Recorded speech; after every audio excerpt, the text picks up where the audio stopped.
stormwater study will begin its process. Bert and I are meeting with the engineers to tour the town, to show them areas where we've had issues, show our areas of what some of the things that we've done, show them our outfall ditches, and then kind of go from there. But that process will begin tomorrow. Not sure how long it will take, and what all the information they'll get back to us, but we had found some maps, and I think I told you this prior, it was done in 1975, where a study was done then, and the existing maps versus what was called for in 1975 to upgrade everything. So we gave them copies of that as well, just so they'd have some information. Do you actually have target zones or target areas that you actually?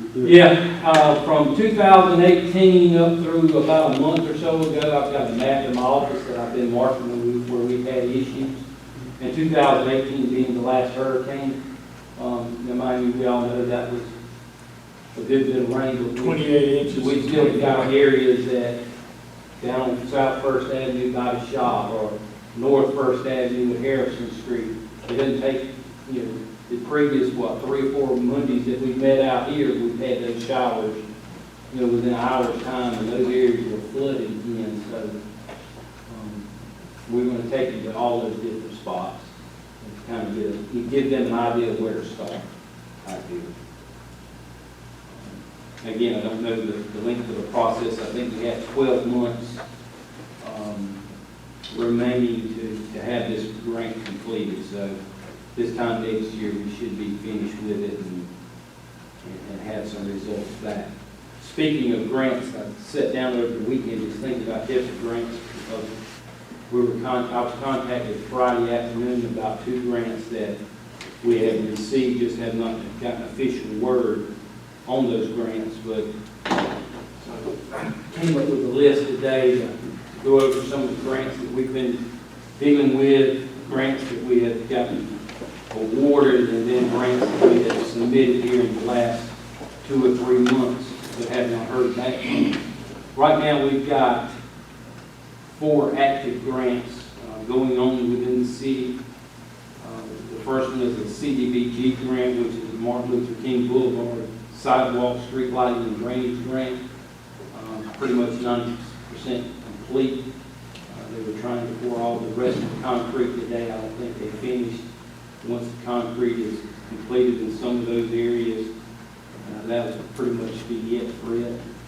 As far as concrete pouring and sidewalks done, the lighting is in place. I think we still got to change out some of the street lights that are existing now to a different type of street light. That should take place here very soon. We had a grant for our number 9 water tank, which is highway number 9 outside the racetrack. If you haven't seen it, or last time you saw it, what you thought of it, right by there, it's got a new paint job. The lab has been redone. The inside of the tank, and our correct party has been cleaned and refurbished. That is through a rural infrastructure grant. 95% pretty much complete there. We're going over some punch list items on that project. That was a $460,000 grant. The Martin Luther King Boulevard sidewalk at Segler was $490,000 grant. The stormwater study, which actually is going to begin tomorrow, that grant's through FEMA and the South Carolina Emergency Management. That grant's worth $180,000. To do this study is $240,000, so there's $60,000 on our end that we've got to cover. However, I have submitted a grant through FEMA, who's offering local match for stormwater studies. So we've applied for our match to go towards that. That's been submitted, and it'll probably be the first year before we hear back on that one. They spent $465,000 renovating that water tower. You want to kind of go through what took place there? They had to put a curtain around it and sandblast all over, paint all over it, and the glass to the inside too, and coat it all. it's cheaper than, it's cheaper than, you know, Well, you figure. how many gallons is that? That was 250. So the same as what we put out there at the ball field. That's 260. That's That's 300. 300. And we spent $1 million for a new one. Yeah. Well, no, it's been more than that. You know, I think that total project was, well, in the well, if you count the well in that, it was like 2.2. But just for the tank itself, whatever $1 million. Yeah. And I think that was 1.2. And that tank is number 9, what, built 1969, am I correct? Yes. So it's in good shape. New grants that we just learned that we were awarded was CDBG grant for 2 lift station rehabs. One of those lift stations is located on West Madison Street, which is beside Rosewood Apartment. And then over another lift station rehab on McNeil Street, which is located in the Newtown section by what is it called, St. Stephen's Apartments. That grant's worth $725,000. We were just notified of that on Friday. That process now will take the engineers to do their design and get ready for bid process. Probably be the first of the year before that all is completed. Good engineering company. Tom, same folks we've used here on the last 2 or 3 water and sewer grants. They're also the same company that we're using on the stormwater study. Where are they out of? They're out of Columbia. They were the company who actually bought URS, which we used to be with URS. And URS actually bought McLeod's. BP Bond. BP Barker, who we had for many years. They started in 1954. And AECom came in and bought them, so they actually out of, people we're dealing with are actually out of Columbia Farms. But it's a nationwide company.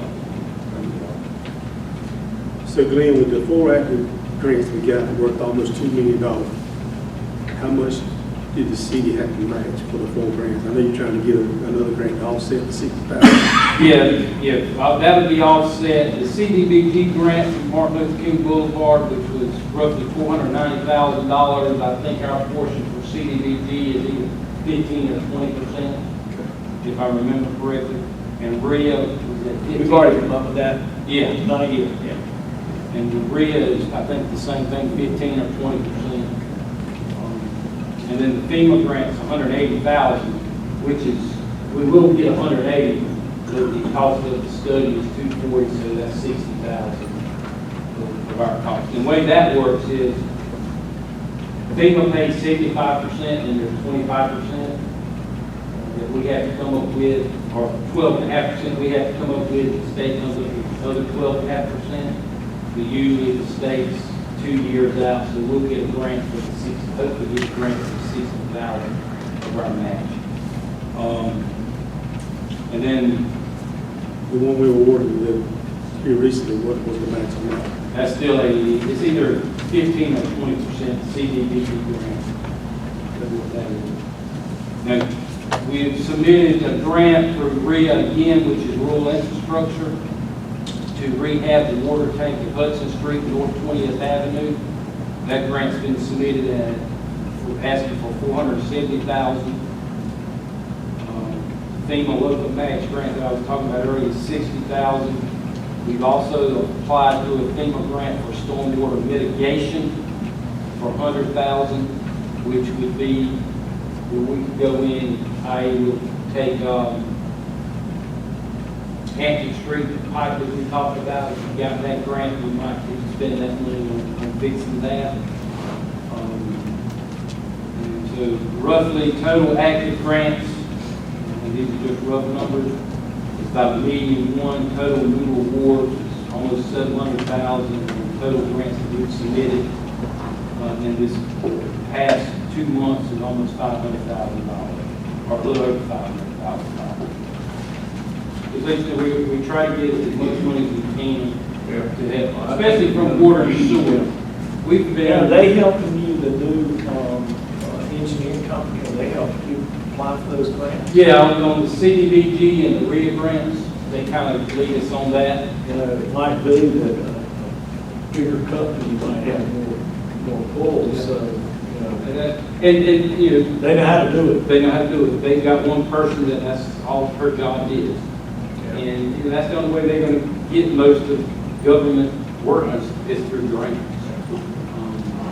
Because they're also the same ones that I didn't include, if you remember, we're looking to rehab the lift station on Hillside Drive, which was actually through a loan to SRF at 1%. You know, they kind of pointed us in that direction. The more work they do, the more money they make, so they try to find grants to help us do that. Special events. Let's talk a little bit, if we can, about special events. We've prided ourselves over the years in offering a lot of things, but since COVID, we've kind of shut down some of our special events. But I believe we need to try to do some as much as we can. One of the first ones that's coming up here in October is the annual police department trunk or treat. I talked to Chief Lane, and his department wants to continue to do trunk or treat like we've done in the past. However, we recognize that we need to do what we can as far as social distancing.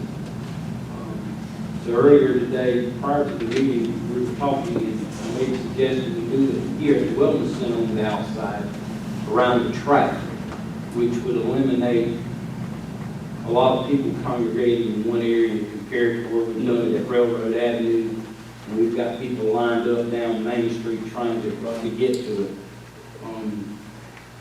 So right now the schedule for October 29th, I guess what I'm asking you guys is, do you want us to continue to do special events? So I think that's a great idea. I mean, they just walk the track. It exposes people that might not, really fully appreciate what we have here. And get a little bit of exercise. Get a little exercise. You can keep them socially distanced. You can control the traffic from the parking lot. I think if the police department wants to do that, I think we ought to really try to work through that. Do we need to make a motion? Well, probably, and we're going to put out here the social distancing, and you got to wear a mask, even though Right, it's outside. it's outside, you still, by the CDC or the governor's orders, you've got to follow certain things.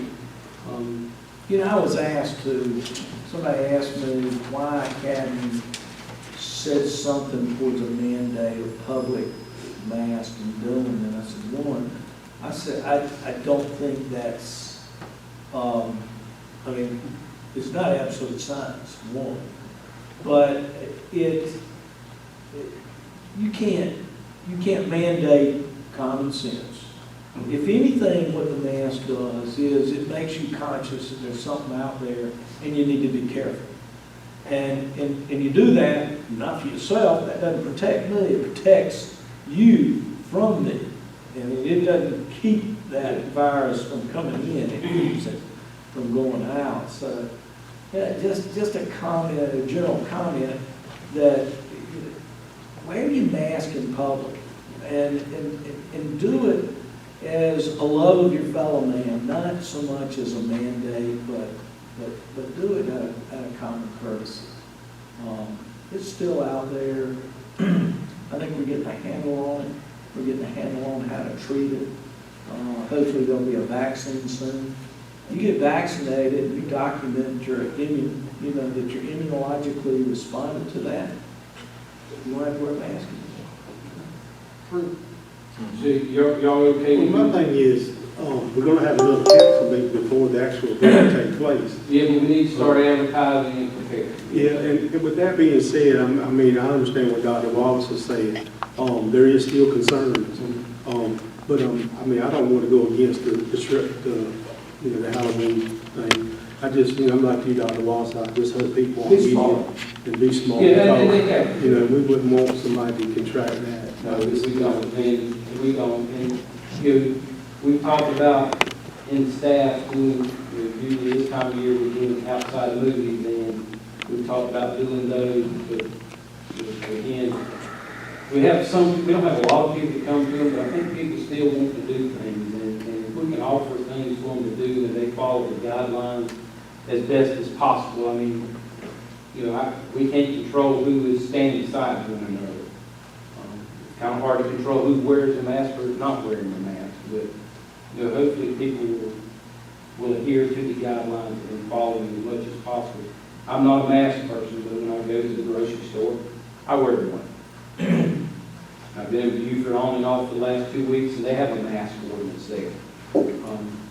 And you go into a grocery store or to a convenience store, and it's funny that the employees have them on, but they got them below. Yeah. But it is what it is. And then we have another annual event in November 21st, which one we really need to start working on, is our annual holiday goodness that we have out here, which is an indoor event. We still want to do that. There are some things there that you have to do a little bit different. Masks are still required. But you can't have more than 250 people inside at one time. Which I think we can control that. I don't think that's an issue. And again, I don't know how many vendors will want to come. We usually average about 70 vendors. But that's something we want to do, but I also want to know that council wants us to do it. And if so, we've got to.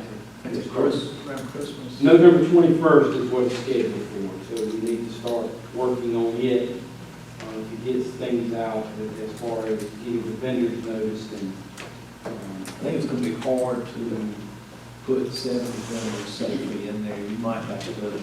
yeah, we'll have to whittle down some numbers there. But then again, they are 6 feet away from each other, and they have to wear masks. Yeah. As long as the public, also the public that comes in to do their shopping, you know, by the governor's orders there, no more than 250 people in that area, and they have to wear masks. But, you know, again, if we're going to do it, we need to start working on that ASAP. And then the last one is our annual Christmas tree lighting. You know, that's still 2 months away, actually, almost 2 months away. So, you know, there's some planning that we need to do there. Again, it's an outdoor event. This past year, it was pretty crowded. We just got to, you know, kind of, if we're going to do it, figure out how we're going to do it there on the South Plaza and kind of spread people out as much as possible. But, you know, those are 3 events that we've got scheduled. Just wanted to make sure that's something council wants to continue to do. Can I get a motion to continue to try in a smaller, in a whittled down fashion? I know that. Yeah, I mean, they just follow the certain guidelines. Certain guidelines, The but trick or trunk, that's gonna be just for the police department, it's gonna be the city or what? Would you say that again? The trick or trunk, is that gonna be just for the police department out here? Yeah. police department sponsors. Yeah, they'll I'm saying, but is other people coming in along with the police department, like Keith and them, it'd be good to see the fire department come out there. If they wanted to, I join think in, that would to be do an something like issue. that. Yeah. I mean, And as much spread I out don't as we know if are, people do yeah, something, the- but it'd be good for, Yeah. that's on, everybody on the same level as the police department, fire department, that'd be something to see, Yeah. the kids seeing the fire department guys out here along with the police department guys. I don't have an issue at all. I don't think the chief would either. And the much area we have, because I think you said, what, we have about 12 cars that usually do it? Well, Yeah. So we can, spread out as much as possible. If they're interested, that's great. Along with them or the rest of you. Yeah, EMS and everything. That could be something that could work through. Absolutely. And then as far as trick or treating goes on October 31st, that's not a sponsored event by the city, so we really don't, if people go, then people go. We don't have anything to do with that. Can I get a motion? I'll make a motion. To continue in, events that we've got planned for the next 3 months. I don't know how to word it. Following the guidelines. And follow the guidelines. Second. I second. All those in favor? Aye. Opposed? Okay. That's all I have at this What was time. the date on the, tree light? The tree lighting schedule is, I think, December 1st, if I'm not mistaken. That's all I have. All right. Janet, quickly on the finances, highlights. Yes. General fund, our total cash accounts, $1,823,885. Our total, year-to-date, fiscal year-to-date revenues is $1,011,530. Our year-to-date, fiscal year-to-date expenses is $1,076,322. We have spent $64,792 more in expenses than we have taken in revenues. Our taxes will not come out from November, collections on that for November or December, but we made our first garbage truck payment of $56,069 in that. What is that, 3 year, that's a 4-year maybe? No, I'm gonna say, Is it 200? I'm gonna say 200. I'll have to go back and I look at think it. it's 4. You think it's 4? I think so. Okay. I could be wrong with I will look that up. Lot of money in that garbage. Water and sewer fund, our total non-restricted accounts is $1,547,562.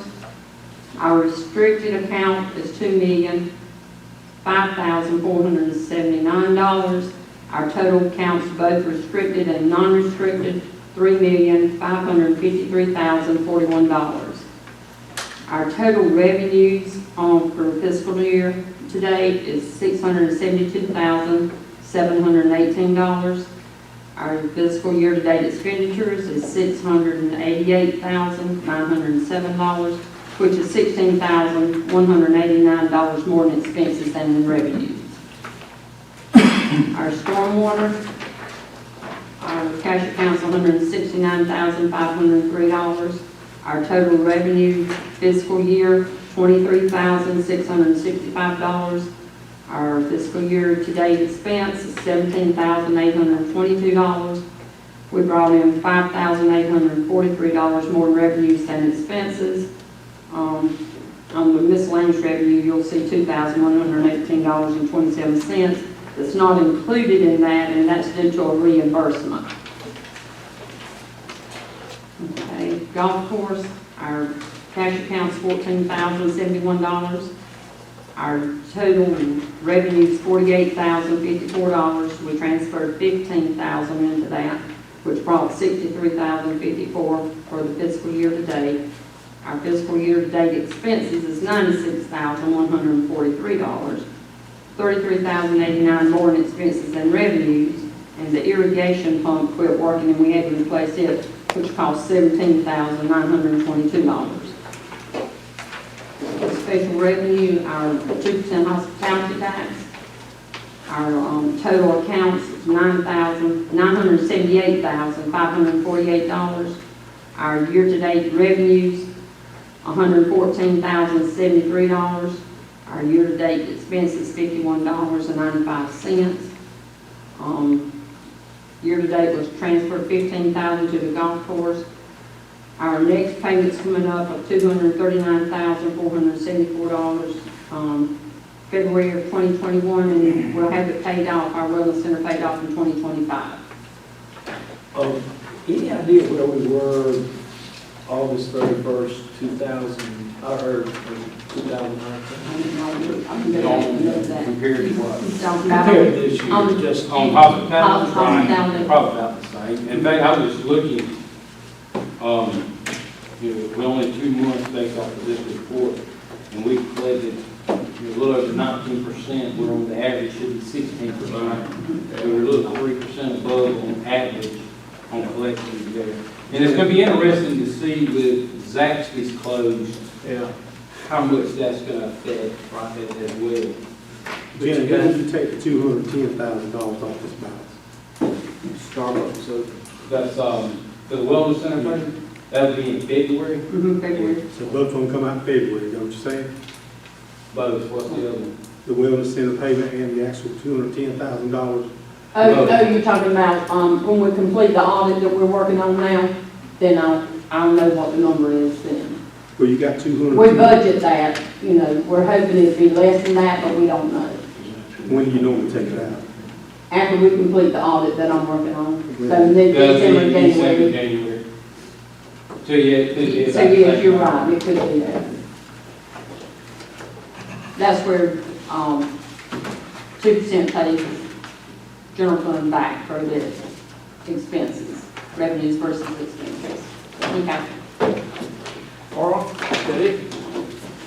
Citizens report? No. Anybody like to speak? Gary, did you want to say something about the golf cart? No, I just mentioned it, that, I didn't know what the city had any ordinance or whatever, anything about, you can ride a golf cart in the city limits after dark. I don't think you can. If it's properly lighted, street worthy, and the whole 9 yards. Have insurance on it, and all that. I don't think state law allows you to do that. Am I correct, Chief? Right, North Carolina will allow it, but South Carolina, to my knowledge, they do not have a street legal golf cart law. As far as driving. Right, you can't drive it past that night, period.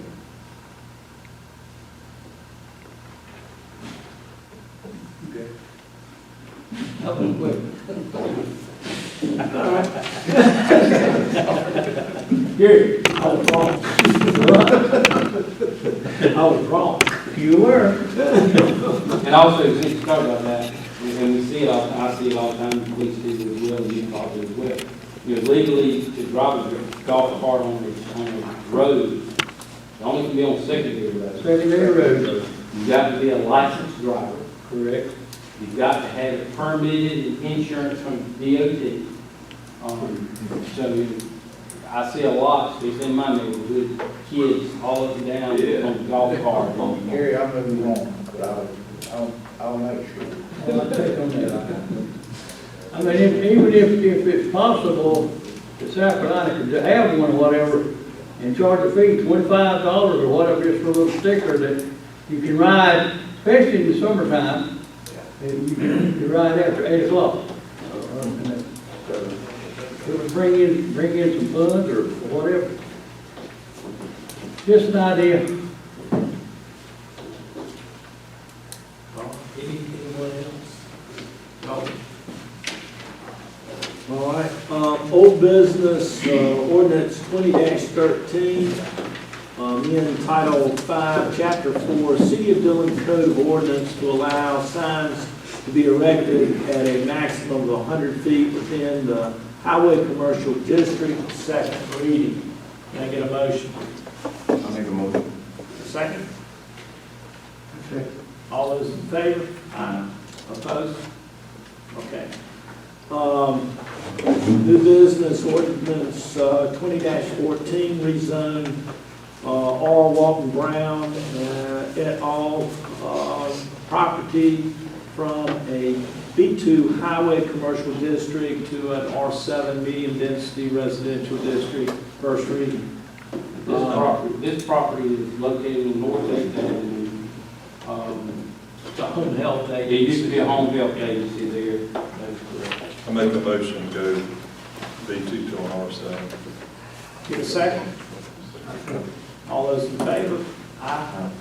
Opposed? Motion passed. Resolution number 06-20, a resolution to allow the Dillon Community Alliance to administer the City of Dillon's facade grant program. Well, can I get a motion? I make a motion. A second. I'd like to make some discussion. Okay. Okay. We get a second, and we'll do the discussion. Okay. All right. Cool. Discussion? Stephanie, you got anything you want to bring to the council tonight pertaining to this? In regard, do you have a question No, or? I'm just saying, I mean, you just see if it was going to pass. Is that, I didn't know if you had anything you wanted to bring, update us on, something of that nature. I'm here as a citizen as well as the director of the Dillon Community Alliance.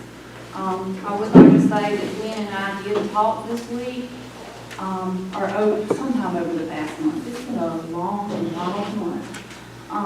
But we did decide that we would change some of the requirements for the people not having to be a member. And I don't know if y'all have seen the documents, if Glenn wants to discuss that, or if you want me to discuss that. So the documents they have, Yeah, that was the only thing based off of our meeting that Stephanie and Red, myself and Benny had 3-4 weeks ago.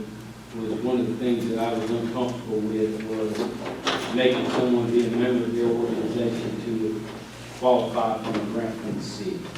So they were okay with taking that out. So I'm waiving the $150 fee? Yeah, yeah.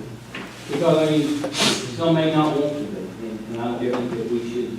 Right. You know, they should not be. It's not waiving the fee, they just don't have to be a member of our They just group don't to have get the to grant. grant. So, and, you know, they were gonna help folks to work through the paperwork. We'll still have the money. Once all the paperwork is submitted, you know, nothing really changes from what we've been doing. They'll oversee completion of projects and things like that. Well, no, that still fall under Okay. Benny's. We work closely with Benny to keep the timeline pertinent, so we know how much money is available before the time runs out.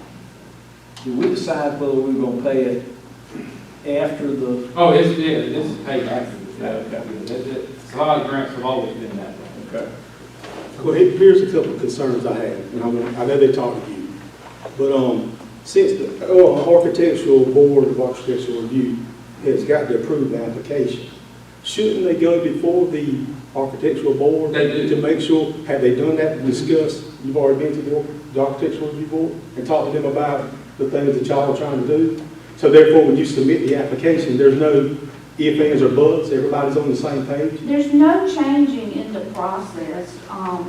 It's still as it was, except for we are passing out the paperwork and basically keeping up with it, because it's a first come, first served basis. We can't approve nor deny anybody that wants a grant. We can just help them figure out which category they fall into, whether they're only needing a sign grant, or whether they're needing paint, or whether they're needing more than that. So, and part of the reason we want to do it is, again, we've had people in the past that have gotten it, and on the paperwork, it says 15 days or 30 days after you get the COA, you're supposed to start the project, and I think you have 90 days to complete it. That's been a problem in the past. So we want to make sure that that 30-day start and 90-day completion gets done, or else that money will be given to the next person in line. It still goes to the Board of Architectural Review. Benny has his say in it, and y'all, the city maintains the funds. We write no checks or anything like that. We just help people to complete the paperwork, because it's a difficult process if you don't have any idea and have never been through it before. It's time consuming. And those are possible, they have to go before the Board of Architectural Review to get it approved, to get what we call a COA. And once they get that, then, they're going to unlike you, I kind of felt like that we were giving a lot of liberty on the last. Well, I mean, the way I look at it is we appoint people on these committees, and they see a lot more than what we do, and we're presented it to council, and then we yay or nay. So what I was wanting the alliance to make sure that they have spoken to the Board of Architecture, even also the Planning Commission, because they got a hand in too, to make sure everybody's on the same page, so when this application is submitted and they get it, there's not a hiccup, and then you put them back 30 days. That's right, and that's why we do have members on our board that are on the bar and on the planning and zoning. Right. You know, and the other thing is that opportunity zone, make them aware of their, what they can do there as well. Right. My other thing was to make sure it stays within the historical district lines. Yes. Yes. That's what it was intended for. And that's all it can be. It's got to be, and which is a part of, if you look at the resolution, it gives the background of the grant, what you do, and also a map. It shows that. And that's also on our website. So one thing I didn't understand was, you can enlighten me, Stephanie or Glenn, we do the $3,000, $1,500 to $3,000, which I know now you want 75% to go to the city to build, and you want the business owner to pick up 25%. Correct. So do we still stay at that plateau of $3,000? Well, it varies on, and that's what they have suggested to change, which is a part of this, is that if you're gonna apply for a sign grant, and tell me if I'm wrong, there's a maximum number of amount of money for the sign grant. Right. I $1,500. think that's $1,000 for the sign grant, $1,500 for the paint grant. But no one will get any more than $3,000, except if you read it, in the first year, if we have excess funds available at the end. Then people can reapply for any money that's available. But I'm not expecting that to happen, you know. We're still maximum $24,000 that's coming out of the city's pocket. But I guess what I'm saying is that some business owners can apply for $500, and we pay 75% of that. That's Correct. Okay? So you're just depleting the $24,000. That's correct. But isn't it, where we got it now is you have to do 1,500 to get to 3,000? Well, it's 50/50, it didn't matter what you did, you just. So we're getting away from that now, we're just gonna do it at like 500, whatever the. No, we had it where it was a 50/50 grant. Right. So to get 3,000 is the most you can get, so, you know, simple math, $6,000, you're gonna get up to 3,000. Anything over 6,000, you're still gonna get 3,000. But if you only spend $1,000, we only gave you 500. Right. That's not gonna change just the percentage of what costs the city. But again, our 24,000 that we budgeted for several years now is not gonna change. Well, my other thing, the 24, I know you said there's money been left over each year. Do you know how much money's been left over from year to This last past, couple yeah, years? I think I gave that to y'all about a month or two ago. I think this past year, which ended June 30th, I think it was $2,400, $3,000 at most. So previous year, it's been anywhere from $5,000 to $10,000. And did we ever decide, was there a moratorium on the, if you got the max money, then you had to wait a whole year? We have to wait another year. That's right. Unless, at the, kind of what we've done in the past, come May or June, May, I'll say, being who we reimburse. And there may be 2 or 3 that haven't done anything, so we'll call them, say, are you going to do that? No, we don't have to do that. But there may be $6,000 still sitting there that we'll reach out to somebody that we know is doing something and say, you want to apply for this. That they may have got money earlier in the year. And that'll still be the same in this. But if you got money this year, next budget year, you can apply, but you're not guaranteed because you got it the previous year. But, you know, if people don't apply, then, you know, you can't really say, no, you can't get it. Because we want people to use it. But Lee, what you can do about the folks that didn't get money already, ain't done that with. Side grants, we've had no issue. I'm talking about Upfit grant, I think that's something, if we're gonna go forward with that we just might take legal action. what kind of grant to take that? What can you do about it? The 2 grants that we got, did for upfit, was a They got a building on Main Street, and then done that, we got the city money. That's burn action, yeah. How we do that? File a lawsuit. We have to do that. We have to fight about it. He tell me to do it, and I'll do it. If that's what y'all want to do. But I'm glad Bobby brought it up. Yeah, We You can know, check, we can go get both of them. something, it's like it is. Now, I'm saying, if that's what y'all want to do. Anticipate cost of legal action on that. Well, now we're chasing 30,000 instead of 2,000 a piece. How much did you say? 2,000? I'm guessing. They can't give you make It's according to how they respond to it, you know. Yeah. Can you get the ball rolling on that, Jack, and then bring it back to us next meeting? Well, we need to, you know, we need to put it to a vote. But I make a motion all day long for it, if I get a second for both of them.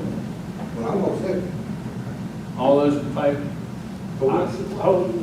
We got a first and a second on something else.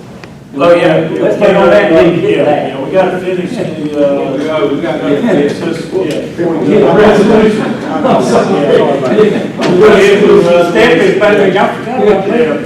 Okay, we have first and second. Wait a second, will you finish with your questions on the resolution? Well, I just wanted to make sure, you know, the moratorium was how it worked and everything like that, so, okay. Wait, hold on, one more thing, Dr. Lawson. How many people have applied for the facade grant money to date?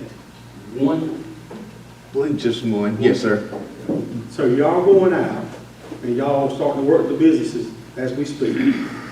Can you keep the council updated? I'm not saying on a monthly basis, but every other month, or how we do it. Okay, we meet the same, the Tuesday after this meeting on Monday. What we'll do as far as who's applied for facade grants, Yeah. we can send that report, then you have that. Okay. And after each, time they go to Board of Architectural Review, we'll have that in our next council meeting. We'll do that. Call the vote. All those in favor? Aye. Opposed? All right. Now, make a motion.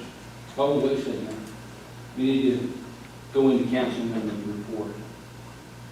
Well, I mean, Well, because you got to follow your agenda. okay. And you can do it in the. And you can have a motion come out of council members' report. Yeah. Okay. You can. All right, John? The council report, is that what we're doing? Yeah. Did we get the JAG grant to get, we put in our budget to get the police cars?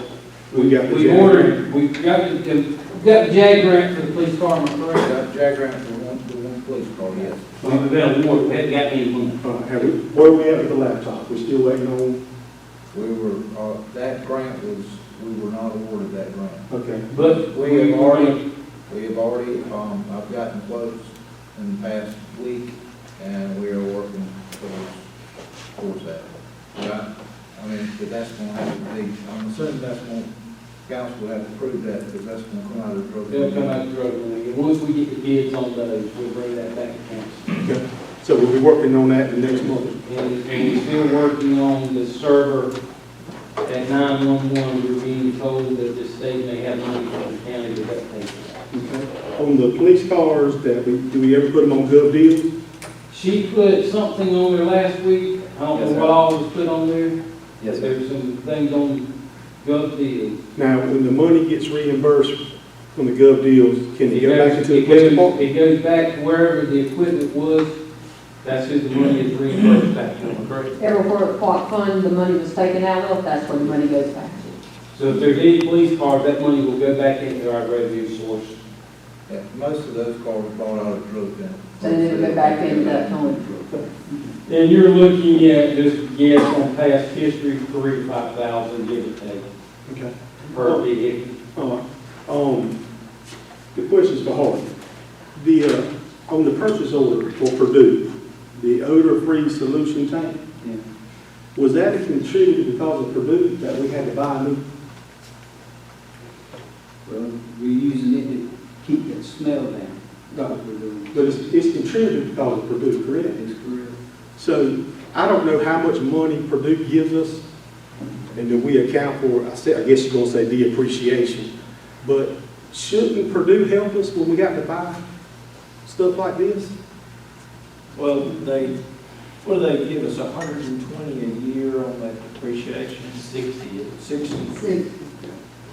I mean, it's part of their cost of what we charge them, I guess, is Yeah. to answer your But question. you know, and where I'm going at is, they use 60% of our capacity. And I just think it's fair to the city, the residents, that we should at least ask them would they help contribute in paying half the cost, because it was contributed by them.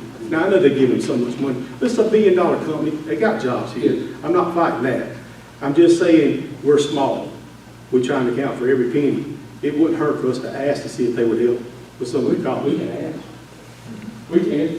Because the way it used to work, when we had a contract with those folks, and then that's when they paid a lower rate, things like that was built into their operation maintenance.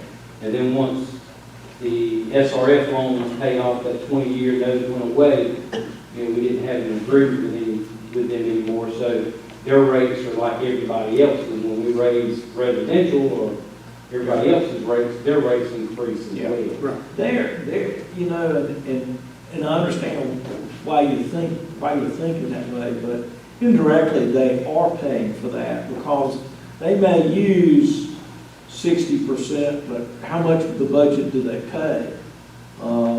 It's pretty strong what percentage of that is paid by Purdue. And I don't know how it is now, but I know 10 years ago, 15 years ago, they came and said, look, we're doing at that time 56% of the budget, and they weren't using 56%, and they felt like it was unfair. And that's when we were in contract. I don't know what that ratio is now, but indirectly, they are paying for it because they pay such a large percentage of the budget. I'm not opposed to going and asking them, but I don't want you to think that, Purdue is a real good corporate supporter of the community, unlike, a lot of them we have. Now, they do pay, and I don't know how much, they do have to pay some violations to us. It's not a lot of money. And I mean, and I'm not gonna beat the dead horse, because I understand what you're saying, but over a course of a year, I don't know what Purdue contributes to us to have to replace that. And I just thought maybe we could reach out to them. Was that chemical purchase or was that equipment purchase? That's chemical, that's what we're using to try to keep it over there. So, I just happened to see it, and I just wanted to ask the Well, when question. we first put it in several years ago, we were guesstimating, if memory serves me right, $120,000 a year. That was just for the line that we're at in budget now. Okay, that's all I got, Dr. Walton. All right. But Do you want to make the motion. Oh, to go ask Mr. Jack to go and look and see about the opening grant? I'll make the motion that, for Mr. Jack to do some research on it. Can I get a second? I said, All those in favor? All right. Jack. First thing I want to say is Dillon Community Alliance. I appreciate, taking your time to do this. I think it's a good thing for our community. And of course, we have people that need help facilitating any type of facade grant. And it takes time and energy. A lot of people don't understand it. I think it's a good thing for our community. And I'm hoping that it stretches beyond that with y'all. And I'm sure that's in your plans. The other thing I want to bring up tonight was in our rotation for police department. I think we need, and this is my opinion, that if we could look into maybe purchasing vests to protect officers against long rifle.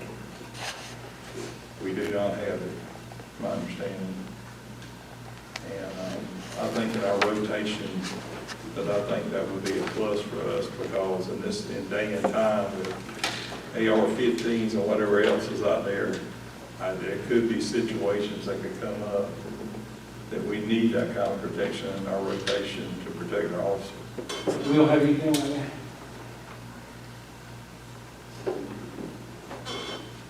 And my understanding is, I think we have, 4 cars on rotation? We could get 5 or probably 4 vests on rotation. I don't know how those vests, I don't know if they're fitted to the person or the one body armor's fitted to the person. I don't know.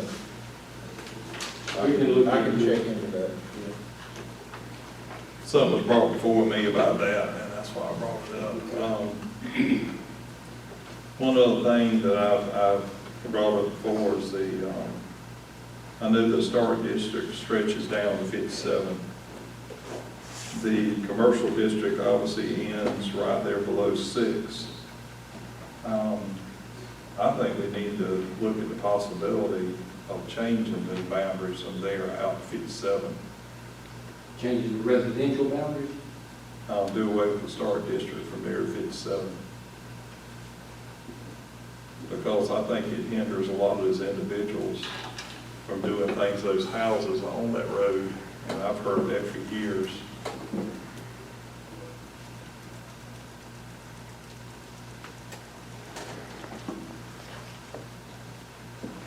We can look and see, that's going to be. Is there any reason that we would keep that? I don't know, I have to go back and look to whatever agreements we may have made with the state several years ago, and get with the Board of Architectural Review, see if they have anything. You know, we have tried to make that process, not just for commercial, but residential folks, a simple process as much as possible. And I think the idea was to try to keep the integrity of what the homes were 50, 60 years ago. And we all know things change.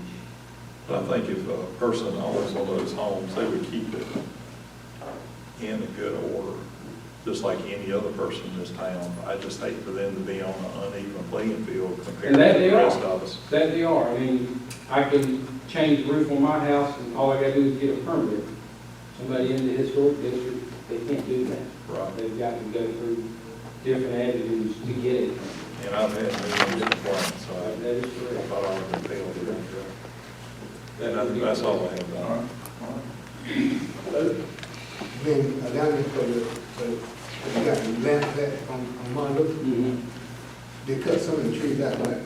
Yeah. But then some of the, over the road, or the right kind of, are we allowed to cut those off? We'll probably come back and trim those up, but yeah, Duke Energy came in, not just throughout town, in different areas of town, and trimmed, did their normal fall trimming, if you want to say, different trees. Yeah. And down there at Brown's, what we do about that? Can we do anything about him down there? I'm not sure, I mean, Cause he, I mean, there's nothing there to condemn, is it? Yes, sir, we got it, we have it condemned I do. already. Yes, sir. Of one of the buildings? Yes, sir. I mean, steady growth, steady growth. They cut the wood out down there in the road. Yeah. Out there, and they still got all them lumps and nothing, everything still in it. God, if you cut everything down, then look what it looked like. Yeah. no, they don't want to do that. That's what I'm saying, it really looked. Because they did that years ago, and it did look bad. I don't know what we can do there, to be honest with you. Again, we're talking about a property that didn't have a lot to do anything with it. We're not having any problems with people trying to live in there, do we? Not in my knowledge. That just looks so bad out there. And who's one with? But did we ever reach out to Well, if you got a Hallsville, truck like, for space, green that's spaces to see how they do it? I mean, because I've been to association meetings and they come up with ideas to make green spaces, to turn into parks and stuff like that, and taking it back from the owners because they don't want to do anything with the property. Well, I haven't talked to them, the lady that was in charge was left, and Goose Creek, that was messing with that. But, I'm assuming they've got money set aside to purchase the property. But, I mean, people are just, unless people are giving them the property, I just don't see that. I can find out again. I remember. I mean, it's just an eyesore, it's been for Yeah, years. He got There's got to be somebody something to do about it. I mean, to me, somebody could get that property and either make it, again, a green space or build a house or two There's there. a lot of things to it, if you get to it. Yeah, absolutely. Anything else? I ain't got nothing. I don't have anything. Tim? Do we check on, replacing the equipment in the parks yet? No, I haven't done that yet. As far as revamping the playground system? Yeah, and the one over there, I don't know if it's David, that Dr. Wallace Dixon, over on the, it's way on down Eighth Avenue, down. Elizabeth Lane. Elizabeth Yeah. Lane. They got, I seen a little guy the other day playing basketball with a homemade goal. I mean, are we gonna leave the park just looking like that? You know, we've got to go in and clean that one up. That's a different one. That part falls under what is known as land water grant. The old tennis court there. Yeah. We've got to do something with that, since it's not a tennis court anymore. We've got to meet the qualifications for that grant that was gotten 30 years ago. We can't change anything. We can upgrade, and there's been thoughts about making it, not sure if you're familiar, or if any of you are familiar with pickleball. But pickleball is like tennis, but on a smaller, turning that into a pickleball. It's kind of like a outdoor racquetball. Yeah. Court, you can probably do a racquetball. Could possibly do that as well there. When I moved here 30 years ago, I moved to Elizabeth Lane. And it used to be basketball courts right beside that. And when I got to town, the neighbors jumped all over me and council, and we took out the basketball goals. And the tennis courts at the time. It was just a place for the people to hang out, and the neighbors didn't like it, so they did away with it. So But now, it's like kind of like a little eyesore. it is. My grandson lives right across the street from me. See it every time I go pick him up. Not his son, his grandson. Yes, right. But look, a guy that's playing basketball, that's what I'm saying, Yeah. in a homemade goal, that tell you somebody really wanna Yeah. enjoy the park. They do. When we go out there. Glenn, what's the plans for the $50,000 that we've taken from the hospitality? Haven't done anything yet, just kind of, That's something maybe you could look at, trying to put some money towards that, if that's, you know. that's possible. That's possible. But I have one more thing on 8th Avenue on that park. There, I've had a few complaints over the past month of people parking across the sidewalk, and I think that's been pretty a common thing. On 8th Avenue, Yeah, and I know there it's should be signage. signs up there that says no parking, if I'm I not think mistaken. if you could check that, I think all those have been removed. Because the state would put those up, and I think they have. I guess y'all looked at those benches out there. Yeah, we got to replace it with, But I think that signage, it might have been removed or I'll stolen. look and see. No parking signs there. If the people can't walk, yeah, it can. Tim, anything else? All right. Anything else to come before the council? Can I get a motion to adjourn?